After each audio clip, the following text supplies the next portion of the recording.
1917 saw the greatest battle in Scotland's history. There are two battles that really stand out in the Scottish history of the First World War. One is Loos, where Scotland suffers very heavy losses. But at Arras, there are 44 Scottish battalions. You realise just what an amazing concentration of Scottish troops that is. Arras for the Scots was a real landmark.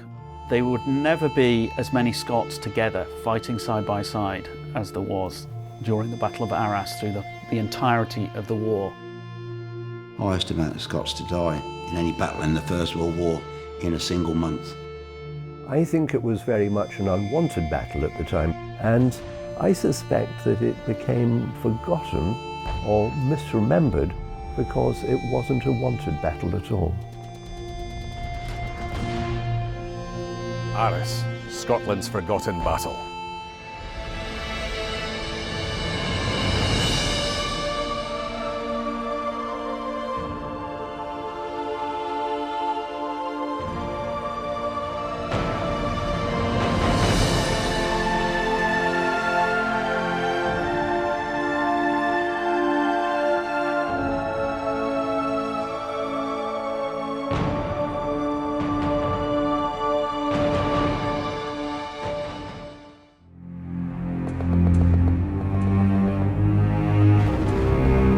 By the time the Battle of Arras began on 9th of April 1917, the First World War had been underway for more than 2.5 years. On 28th of June 1914, Archduke Franz Ferdinand, the heir to the Austro-Hungarian Empire, was assassinated by Serbian nationalist Gavrilo Princip in Sarajevo, Bosnia. This single event lit the fuse of what was already a tense political situation in Europe.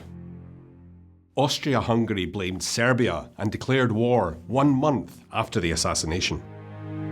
One by one, their allies were drawn in. The British and the Russian empires, France and Belgium, joined Serbia in the fight against Austria-Hungary and the German and Ottoman empires.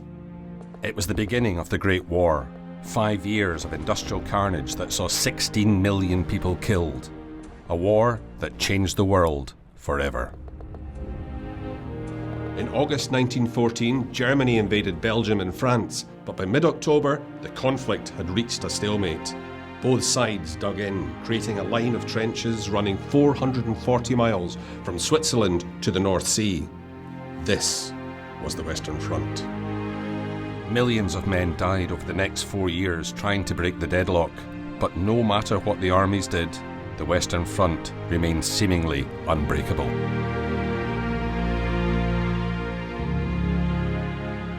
The First World War had ground to a stalemate, basically, more or less, in the winter of 1914 when both sides entrenched.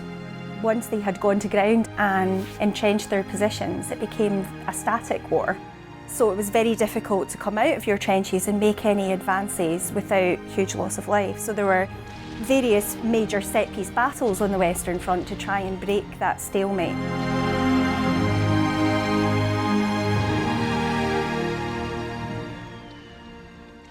The French and the British, and when I say the British I mean their Dominion allies, including Canada, New Zealand, Australia, etc. They need to change the situation on the Western Front, which has developed into literally a meat grinder. And the terrible losses of the Somme and Verdun for the French in 1916 have taken a huge toll, not just on the soldiery, but also the civilian populations of Britain and France. By the time Arras happened in the spring of 1917, we'd already had some very costly conflicts there. So you had Loos and you had the Battle of the Somme, two major offensive British battles by that point. So Arras was another attempt to break that stalemate. 1917 marked a change in attitude from many of the battalions who were involved. From the Battle of Loos in 1915, there was still a feeling of enthusiasm and optimism that this was still a great adventure and that it was a struggle that was still worthwhile.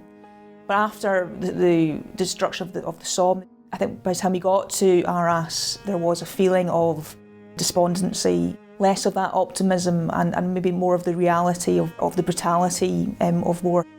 And of course, the politicians are involved and they can see what's happening and they need to change the situation. And what we've got to remember is we've got Germany now against the British Empire plus France, and in early April of 1917, America also enters the war. It's going to be a while before they can do anything, but the Western world and the British dominions are really by this time ganging up.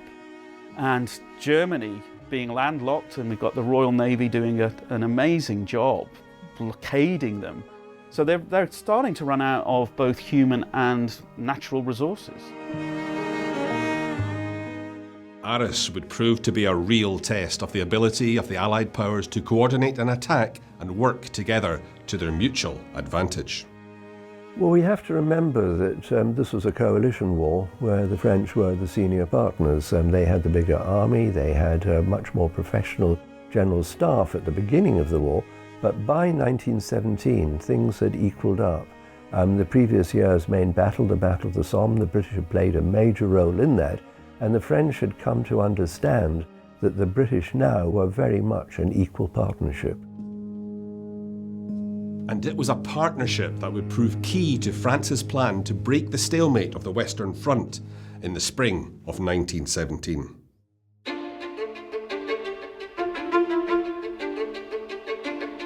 General Nivelle, who at that time is the overall commander of the French army, comes up with this plan to attack with a massive French force across part of the German line and break through that line. And he says he can do that in 48 hours. He can break through a line which is held there for, years by that time. That idea kind of takes hold. Nivelle thought it was going to be the big breakthrough. In fact, he thought that the war was going to end in 1917. There were many who bought into that. Now, there are many reasons for that. One is that the war itself was becoming a bit of a stalemate, and any promise of a breakthrough, any promise that it looked as though the war could be foreshortened was eagerly grasped. And the British were no different. If you're a frontline commander, you want the war to end. You don't want it to go on. You want to beat those so-and-sos who are facing up to you on the other side of the line. By the time he pitches that idea, the situation was changing. It was initially going to be a battle on the eastern and western fronts with the Russians in support, but as 1917 progresses, we've got the revolution comes about in Russia and it has to pull itself out of the war, so it can't commit what it said it would commit. You've got Haig on the British side, commander of British forces, and he disagrees pretty strongly with Nivelle's plan. But Haig was overruled by David Lloyd George, the British Prime Minister, and made to go along with the Nivelle offensive against his better judgment. By that time, the Germans can't afford to reinforce parts of the line that they would like to. They have limited reserves. Nivelle's plan is to assault the trenches around the Champagne region, and he's fairly sure that he can do that if he can have a diversionary attack further north, around 50 miles further north, by the British and their Dominion forces. Nivelle was sure that with this diversion in place, he could punch through the German line, feed the French army into the territory opened up by that attack, and meet up with the British forces behind the German line who would have done the same further north. Then the nature of the war will change and it will turn into what everybody wanted, which is this war of manoeuvre, which is a much more traditional way of fighting outside of trench warfare. That's the plan. But Haig sees the problems with that, and there are things that the Germans are doing that kind of outpace Nivelle's plan. What the Allies didn't realise was that the Germans had retreated to a new position a few kilometres back, called the Hindenburg Line, with much of the front that the French had planned to attack now lying empty. Put simply, the Germans were no longer there. And so a lot of the territory that General Nivelle, the French commander, was planning to assault, it's already been abandoned by the Germans. But the French military, and especially their politicians, desperately needed the attack to happen. And so, even with that knowledge, they proceeded as planned.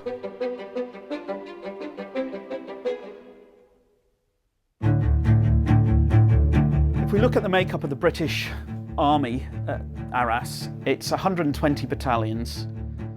44 of those are Scots. Plus, you've got 7 Canadian battalions that are effectively Scottish, by any other name. And that's a huge proportion. A key aspect of these Scottish troops' presence was their material identity on the battlefield, presenting for combat in a strikingly traditional manner that's become ingrained in popular memories of the First World War. They had the kilts, they had the Glengarry caps, the tam o' shantas, and also bagpipes as well, so that was a very martial call. They were loud and very expressive. And as part of that, there was also the traditions of these Scottish battalions that enthused this pride and this tradition that they were a warrior elite in many ways. And I think this is why they were used so much in the British Army. You know, they did instill fear in the enemy. But being in a Scottish regiment didn't necessarily mean that you were born in Scotland. The battalions had men from all over the UK, so there were English people, Welsh people within these battalions. They weren't all Scots, but anyone who joined those battalions, I think, became part of that ideal, became part of that tradition. Scots battalions weren't confined to the UK, however. Also represented was the wider Scottish diaspora from countries like Canada, New Zealand, Australia and South Africa, which had seen waves of immigration from Scotland throughout the previous century. The reason that you were getting so many Scots battalions from Canada and from New Zealand was that social pressure of the clubs and societies that were created to keep that Scottish identity going. There almost became a pressure from their families and peers for these emigrants to volunteer and make themselves a part of the great Scottish martial tradition. I think actually for many of the Scots battalions, one of the big pulls for many of the people to volunteer, and it might sound glib, but it was wearing the kilt, it was having that uniform, it was looking the part in a sense. It was the first time in Scottish history that all the regiments had fought together as a unit.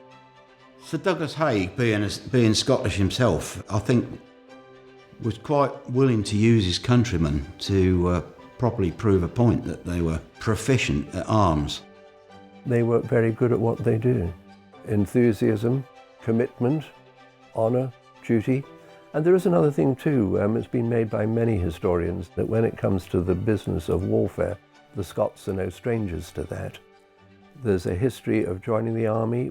Joining the army is seen as joining an honourable profession. There were a good proportion of Scots who were willing, when Kitchener puts out the call early on in the war, to go and sign up and fight for their country. For the first 2 years of the war, the British Army ran on volunteers, but introduced conscription in 1916. Compulsory enrolment for single men between the ages of 18 and 41. One of them was 19-year-old Donald McIntosh from Glasgow. However, by April 1917 and the Battle of Arras, many Scottish conscripts had yet to find their way to the front line. When we look at Arras, the figures tell us that the majority of the Scots that actually fought at Arras were from that volunteer cohort from Kitchener's army from earlier on. They're not conscripts, they're not feeding through into the Battle of Arras. So what we've got there are these guys, in many cases, have been through much of the war, again committing to a major engagement. And Scotland is renowned for having played more than its part. Conscription means, bizarrely, less military service for Scotland, not more, because so many people are in protected employment by then in Scotland. So many people are involved in munitions production.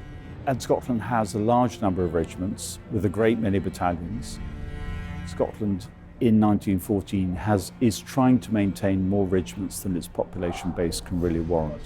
So when you put those two things together, a lot of regiments with a lot of battalions, protection of the industrial workforce at home, after this year, after 1917, it will be difficult for Scotland to maintain its strength.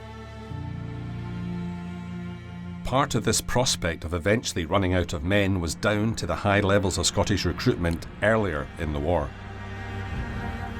The levels of recruitment into the new armies were higher per head of population in Scotland than in any other part of the country. This meant that frontline soldiers from Scotland were more prepared for battle earlier on in the war, hence the big role that they played in 1916 during the Battle of the Somme. And by 1917 they had added to it that experience of trench soldiering, which meant that they were probably as fit and as well prepared and as well armed as they were ever likely to be. Put simply, using the 9th Scottish Division, the 15th Scottish Division and the 51st Highland Division, if you give it a cricket analogy, you're sending in your top opening batsman. There was one aspect of this enthusiasm for recruitment, however, that would soon become a problem. People would join up and would serve with people from the same community, with their comrades, with their mates. So the men who were fighting together had been brought up together. They knew that their villagers back home in the Scottish Highlands would be looking at them and they didn't want to let them down. Very important factor that in maintaining morale. If you live together and fight together, you're going to get on well when the battle starts. And no better place is that explained than on the 51st Division's memorial at Beaumont Hamel, La of Lamas de Carjan, friends are good on the day of battle. That's true, friends are good on the day of battle, but of course there is a downside to that. One of the problems, particularly after the Somme, was the realization that if you had people that were in PALS battalions or had people from very tightly knit communities, which would be the case from the Highlands, then heavy losses would hit that community particularly hard. So it was better to draw a battalion from a wider cross-section geographically so that communities weren't hit in the same way.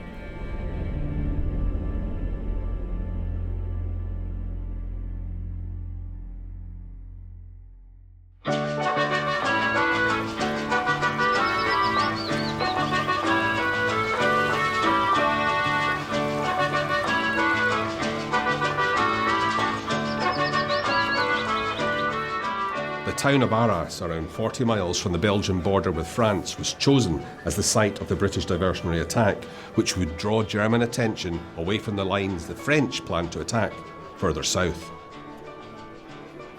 Today, Arras is a modern, bustling French town. But if you'd stood here 100 years ago, it all looked very different. For 3 years, German artillery pounded the city of Arras, so that by 1917, only 5% of the houses were habitable. If you walk down any street, you find buildings like this, which show the damage of bullet holes and shrapnel.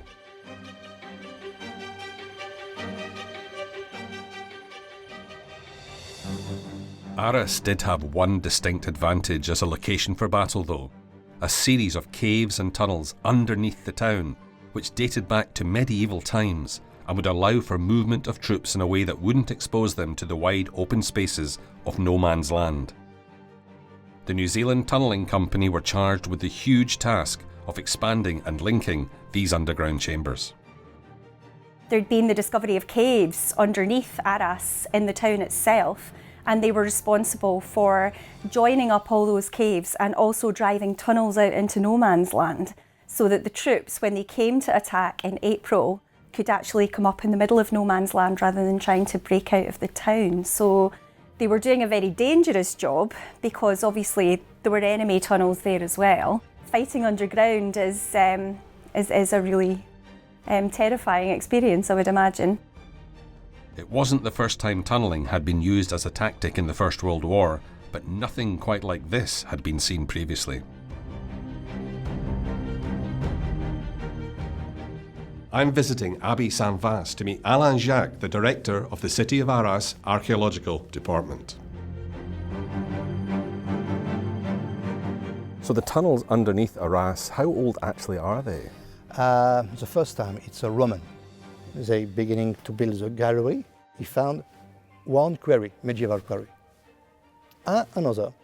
And on the war area, She said, oh, it's very interesting to put a man on it. Yes, yes, good idea.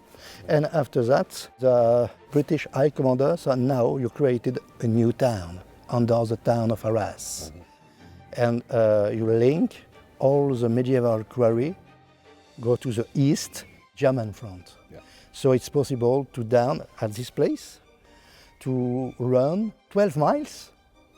It's possible to arrive just in front of the first German line. So from the city of Arras, Yes, it's possible to all go the way to the German line. Yeah. The plan is, and it's a masterstroke really, is to put tens of thousands of troops underground, and you're looking at British, a lot of Scots were under Arras, and New Zealanders and Australians, and put them up just in front of the German line. And what that does is it removes the threat, the exposure of the advancing force. And that's one of the lessons, I guess, of the Somme, is that movement over no man's land in the face of German machine guns and artillery is not a great idea.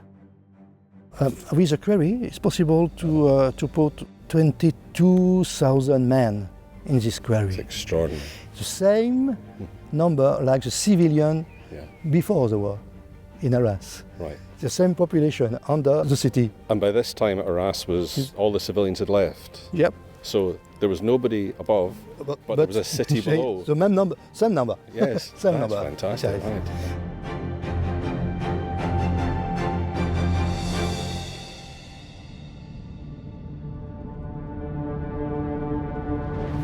The plan is for the Arras battle to take place about a week before the French battle. And by that time, the idea is that that engagement between Britain and her allies, her Dominion forces and the Germans, will have sucked in loads of troops from further south facing the French to reinforce that area. Crucial to the success of the attack was an artillery bombardment to soften up the German lines. Arras is an interesting battle in terms of the military strategy. There were lessons that had been learned from the Somme about the quality of the barrage before fighting. So they had a 5-day artillery barrage which seemed to actually work, and that's why the offensive was so quick, was because the barbed wire and the defensive trenches had actually been destroyed, and that was the plan at the Somme. So there had been lessons learned there. There were 3 separate German lines which had to be attacked, and the idea was to attack the first line, hold it, and then leapfrog onto the second line, attack and hold that, and then leapfrog from there onto the third line. So it meant that you had to do this with supporting fire from your own guns. A great change from bite and hold. That was the previous tactic which was used in the Somme. It was developed by the French, that you grab a position, you hold it, you consolidate. So this is an attempt to try and bring about a war of movement, which was the great aim of Douglas Haig. He said, once we can restore movement to the Western Front, we'll have the Germans on the run. After 5 days of brutal artillery bombardment, the signal to attack was given. 9 of April, 5h30, right? They blow up the end of the gallery and they arrive in a German first line. Right. It's very surprising. Yeah. Yes. When the Allied forces, mainly, and the Scottish soldiers rose from the cellars beneath Arras and attacked the Germans, they were completely taken by surprise. It must have been a very unpleasant shock for them.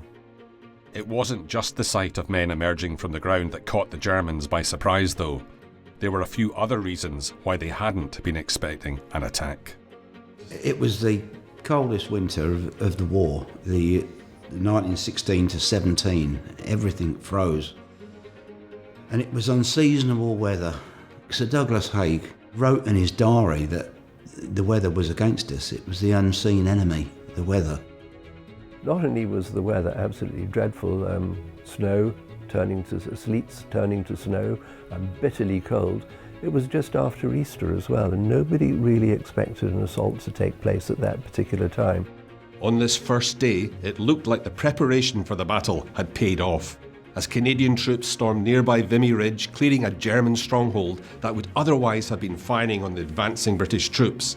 The infantry found the artillery barrage of the previous days had also made a big difference. This creeping barrage, in fact, was particularly successful at Arras. The gunners had done their work properly, and for the first time too, the men found that the wire had actually been cut, so that in those first few hours of the battle, lines were taken, which meant that the British were achieving all their first day objectives, and the possibility suddenly materialized of being able to push right through. That first day became the most successful that the Allies had enjoyed throughout the whole of the war to that date. It began to look like the battle might become a turning point. In the first 2 days, 3 days of Arras, the British made more ground than they had done at any other point in the war up to that date. It was a very heady experience. But that initial success soon started to go disastrously wrong. Because the British wanted to achieve speed in the attack, a very important consideration when you're mounting an assault against a heavily defended position, they'd been told to carry fewer clothes than usual. They didn't have their greatcoats with them, and also they weren't carrying kit for overnighting. There were no blankets, nothing like that. So the first night was decidedly unpleasant. Not only had these men been fighting since crack of dawn, but they then had to hunker down in the cold and the wet without really proper equipment to shield them from the worst effects of the weather. When the second morning of the attack dawned, men awoke to find their kilts frozen to their bare legs. The unseasonable elements began to take their toll on the morale of the troops and the momentum of the attack. That momentum that was very quickly lost because there was no way of actually being able to carry on with that attack, and the High Command were being pressured to keep that going, and you can't do that with exhausted troops. And, as the British troops soon discovered, the weather wasn't the only problem facing them as they pushed deeper into enemy territory. The battle lost momentum after the first day. There were huge gains on the first day, but that was partly because of the way the German defences were organised as well, where their front lines were only lightly held. The nature of German defensive strongholds had changed by that point, and their heavily fortified defensive lines were actually further in. The idea was to draw the enemy in and then kind of cut them off. Despite this, the British could just about hold off the Germans as long as Nivelle delivered further south. Nivelle was confident that he would break through the German line in 48 hours, and he had a grand plan for this. But it didn't happen. Problem is with the French that by this time they are hugely badly motivated. Morale has taken a nosedive, and they do quite successfully initially, the first day or so, but very quickly their assault grinds to a halt because, again, the strength of the German defences. And the British have to take the brunt of that. Nivelle's grand plan, endorsed by the British Prime Minister and crucial to the success of the attack at Arras, was beginning to fail. The Nivelle front falters, turns into absolute turmoil. Haig's suspicions about this ideal plan were bang on the money. It was too good to be true.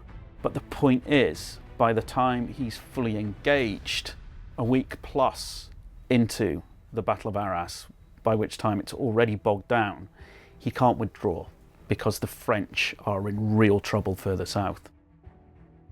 The continuation at Arras after the 9th of April was a failure because the French army had failed further south. We were loyal to the French, to our comrades in arms, and we continued the fight to save the French army. Without French success further south, the British were forced to hold their position. If they retreated, victory in the battle would go to the Germans. They were trapped, and with communication increasingly difficult as they moved behind German lines, changing tactics became impossible.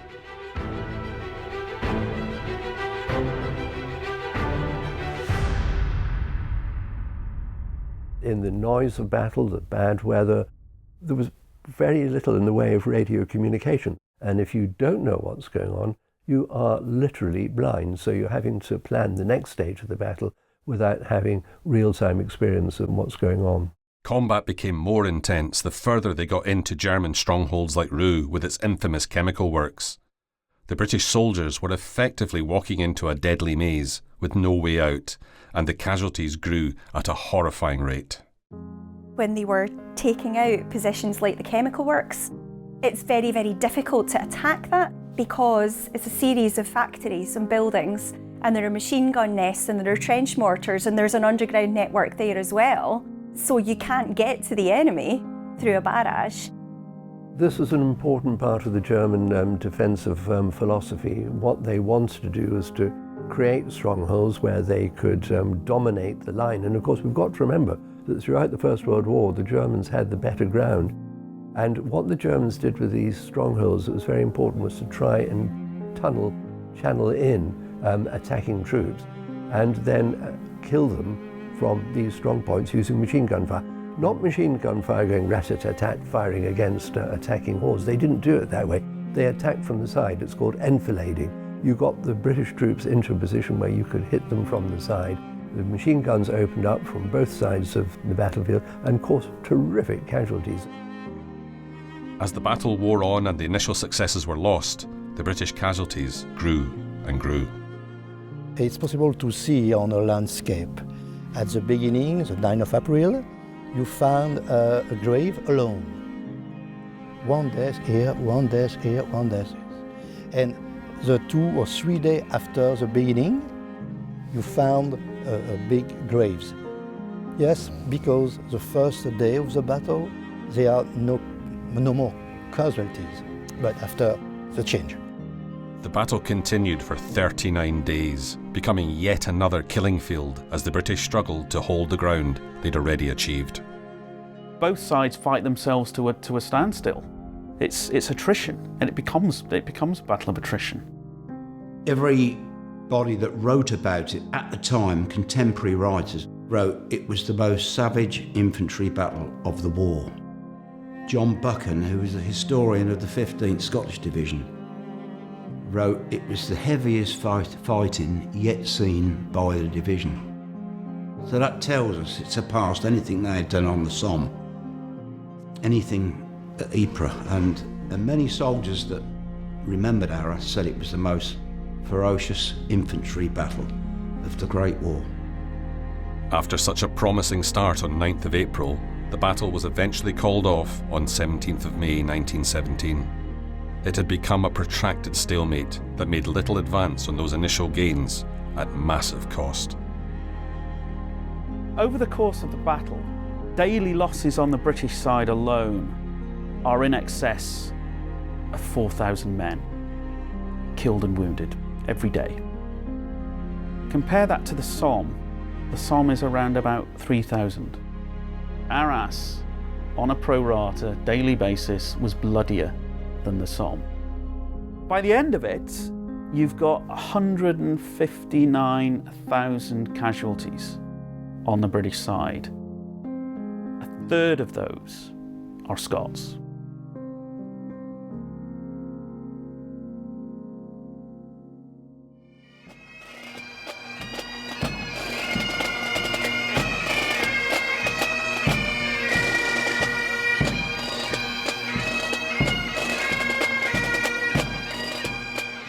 There are two ways of looking at this as a forgotten battle.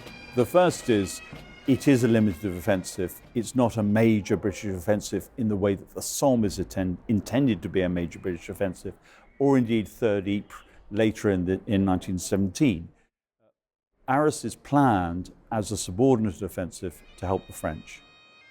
And its success, which would be better remembered had it not been for the protracted nature of the battle and the loss of that initial advantage, also tends to get forgotten.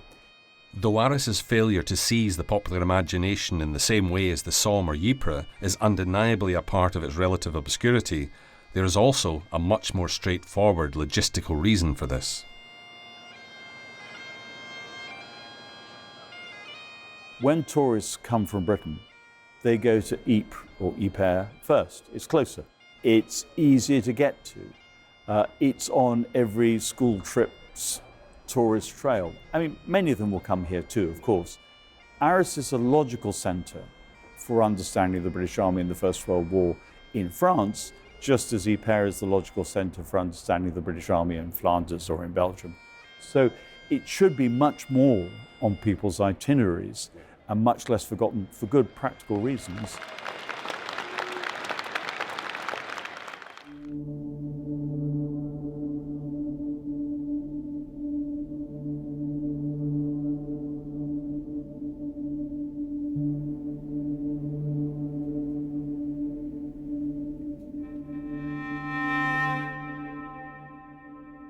This is the Arras Memorial. It was built to commemorate 36,000 British and Commonwealth soldiers who died at the Battle of Arras and whose bodies were never recovered.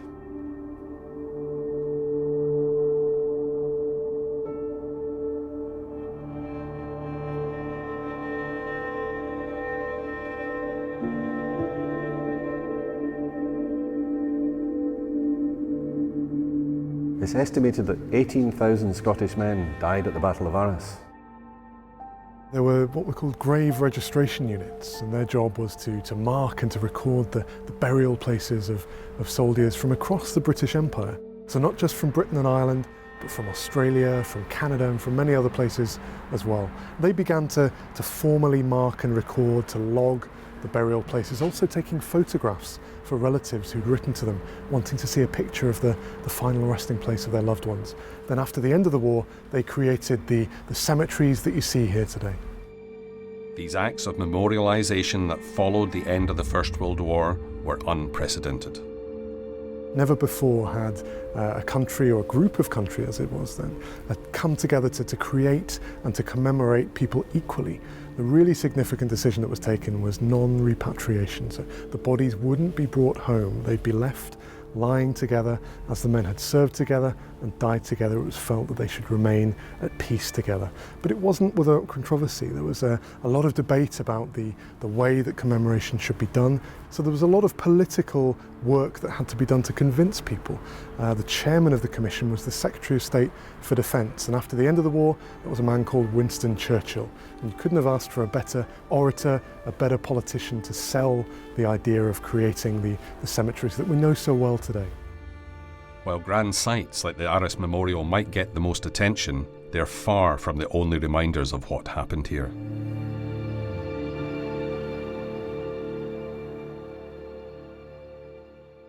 Well, there are hundreds of cemeteries around Arras. Arras is one of the focal points for the War Graves Commission on the Western Front. So there are hundreds of cemeteries just in this area, with graves dating back to April and May 1917. And of course, many of them contain graves that have the emblems of Scottish regiments. It's a really physical reminder of the efforts of people from Scotland on the battlefields here at Arras. These smaller cemeteries dot the French countryside, making sure that the past is always present. Well, many of the cemeteries date from that time when Scottish soldiers buried their comrades in battlefield cemeteries that were then later formalised, the architecture was developed, and they became the permanent resting places for those men. There's one cemetery called Highland Cemetery near the village of Rocklincourt. That's where the 51st Highland Division attacked across no man's land. When they came back to bury their dead, that's where they buried them. So that cemetery is a little piece of history. It's almost like a time machine back to 1917. The graves are exactly where the Scottish soldiers left them. Even as the fighting became increasingly horrific, both sides recognised the importance of mourning the dead. There were times when there were informal truces to allow the collection of the dead, the reburying, but often that was impossible. Artillery was one of the defining factors in the war, and you can imagine that with all of the shelling, many of the graves that were made at the time were lost, many of the bodies couldn't be recovered. But that's why the Commonwealth War Graves Commission created memorials for the missing, those with no known grave, like the one where we are today, the Arras Memorial.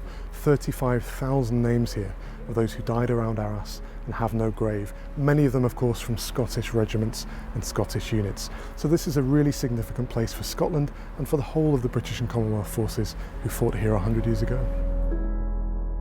You need to remember that the reason we come here now is that the British dead are buried here. Of course, there are wounded soldiers who died at home, and there are graves at home. But those who died in France and Flanders were left in France and Flanders.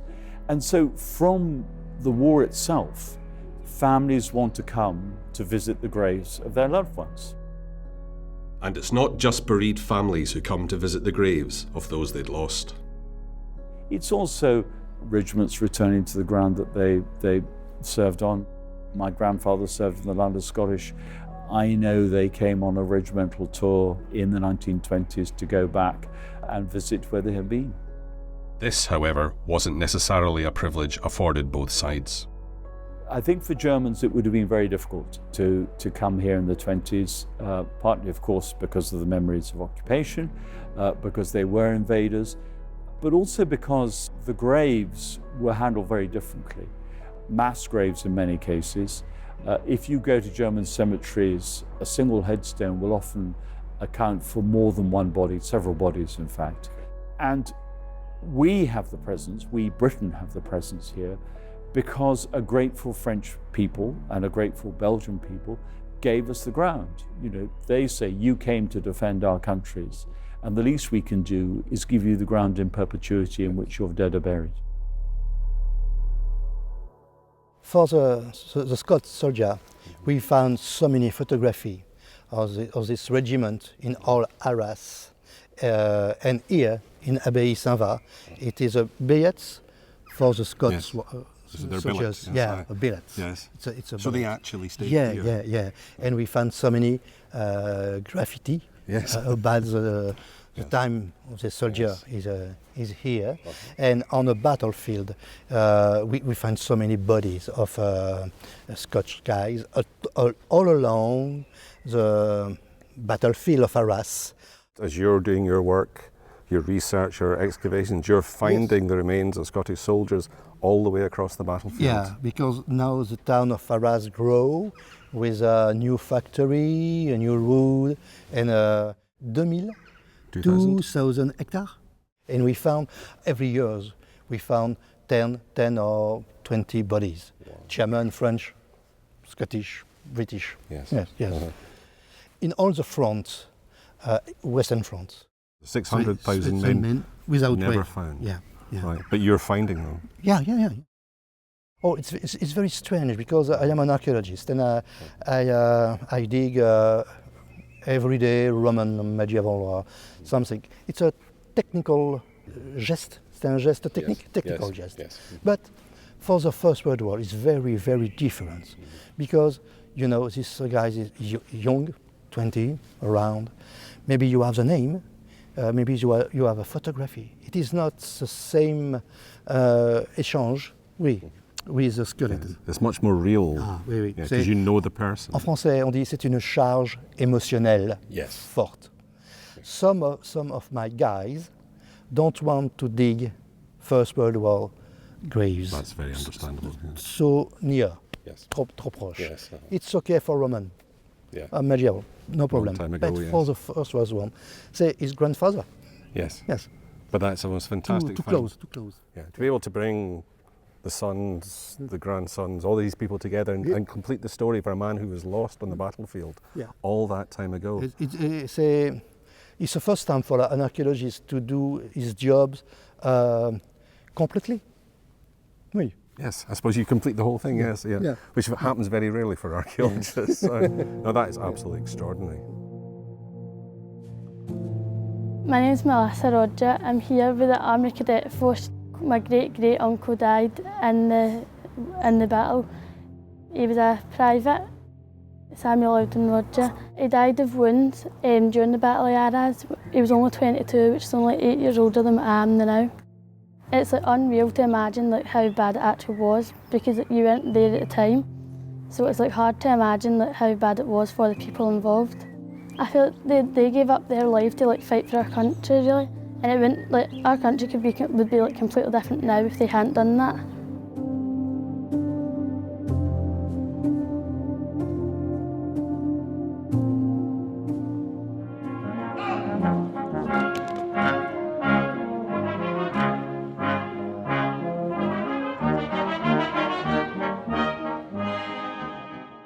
This ceremony marks the 100th anniversary of the Battle of Arras.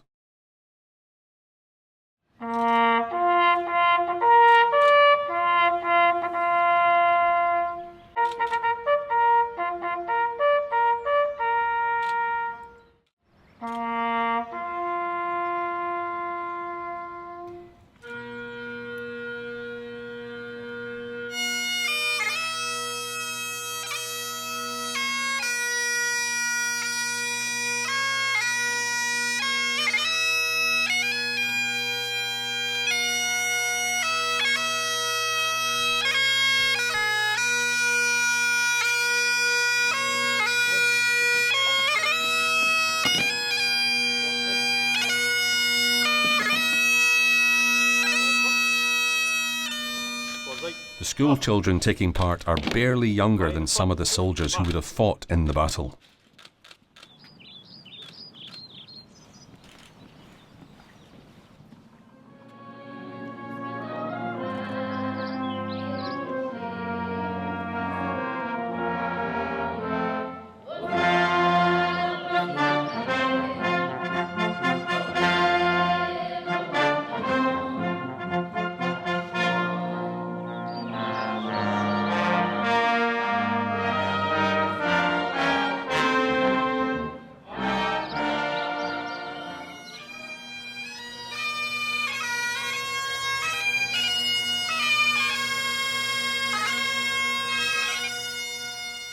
Was 100 years ago today, in cold, wintry conditions, the first major Allied offensive of the year was launched. By the time the fighting ended in early mid-May, hundreds of thousands of men and women and children on all sides had been injured or killed. And many families were left mourning. We all have this in common.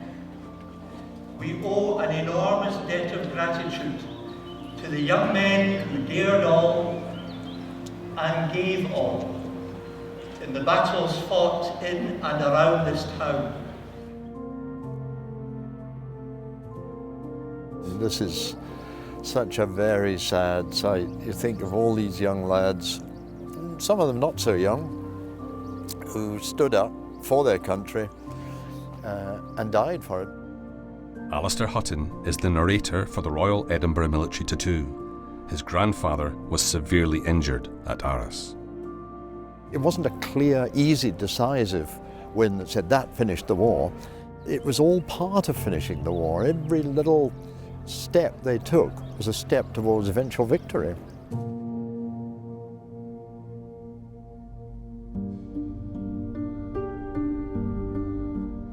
Everyone's familiar with the grand memorials that you find in cities and across Europe, but dotted all over the countryside in this region are hundreds of small cemeteries like this, where men were buried near the battlefields where they fell.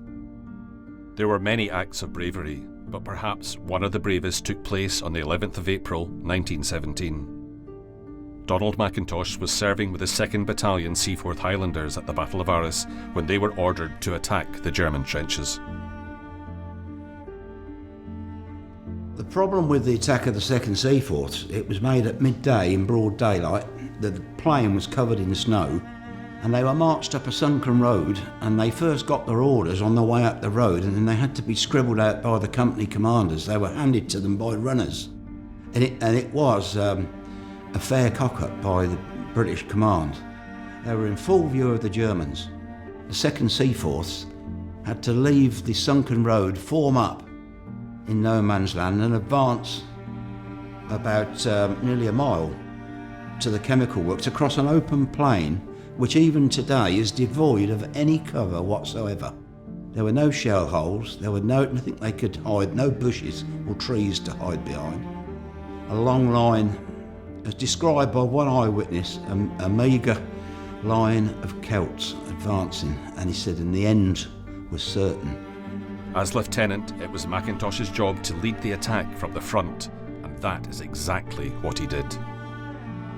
With his group of men, he marched forwards towards heavy machine gun fire.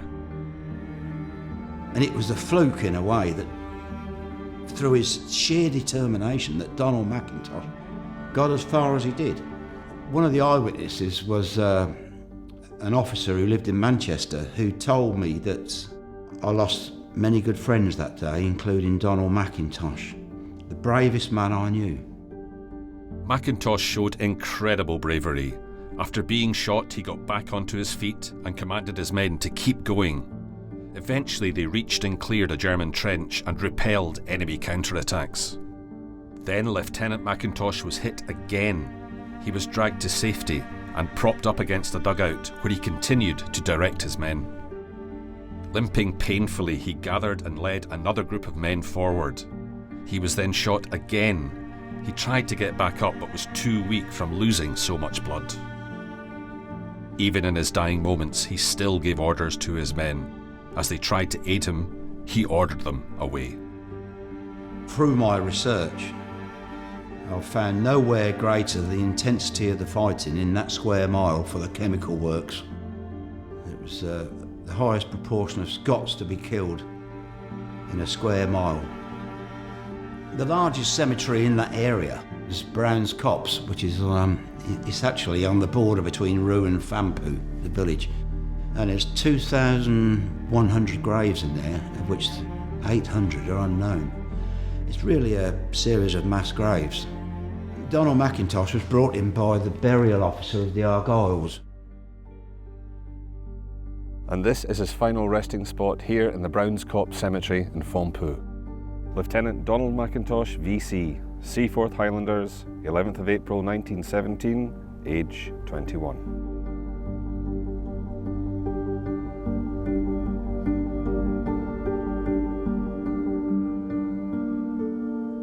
And now we're coming back to Scotland to complete his story.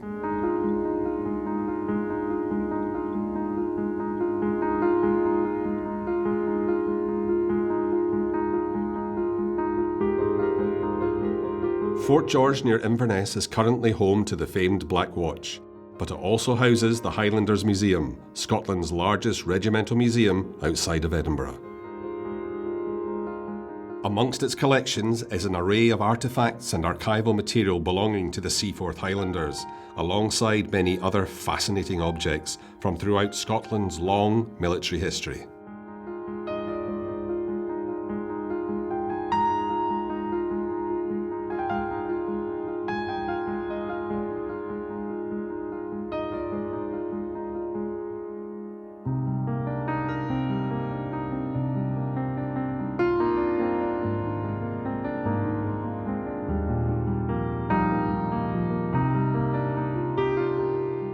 This is the heart of the collection, over 6,000 medals. These medals date back to 1778, and each one tells the story of the individual bravery of a Highland soldier.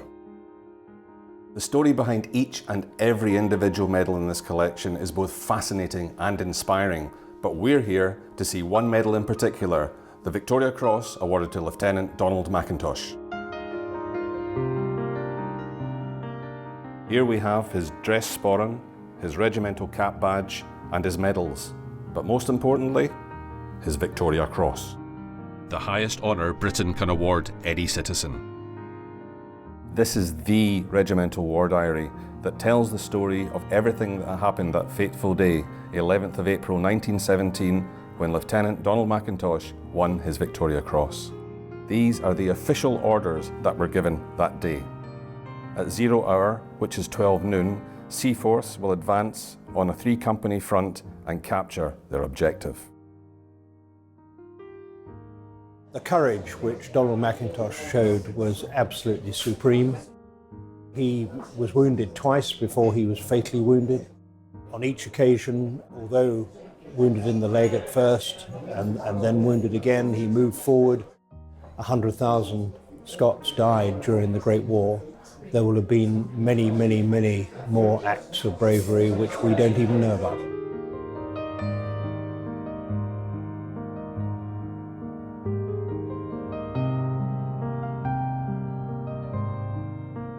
The headmaster was reading out the names of more and more boys, former pupils who had died. And they held a meeting to decide what sort of memorial we should have well before the war ended. And they had an appeal to former pupils, and the amount of money raised was extraordinary. And the idea was that they would build a physical memorial, and then the money left over would be used to educate the children of those who had died, or even those who had served and were down on their luck. We have no evidence that was intended to be Mackintosh. However, it is a dying officer from a kilted regiment, so it could be him, and we tend to think of it as him. But the Fettes College statue isn't the only memorial.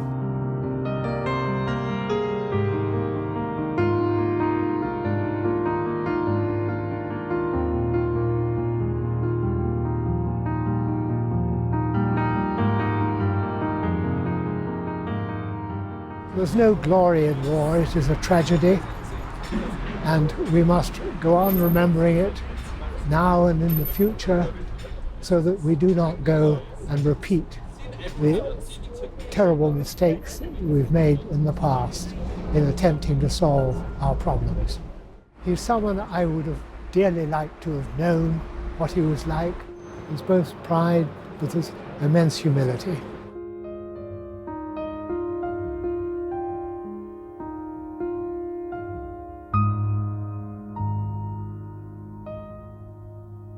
There are so many myths of the Western Front that have become fact, if you like, through retelling and retelling and retelling. A lot of the kind of 1970s view of lions led by donkeys, and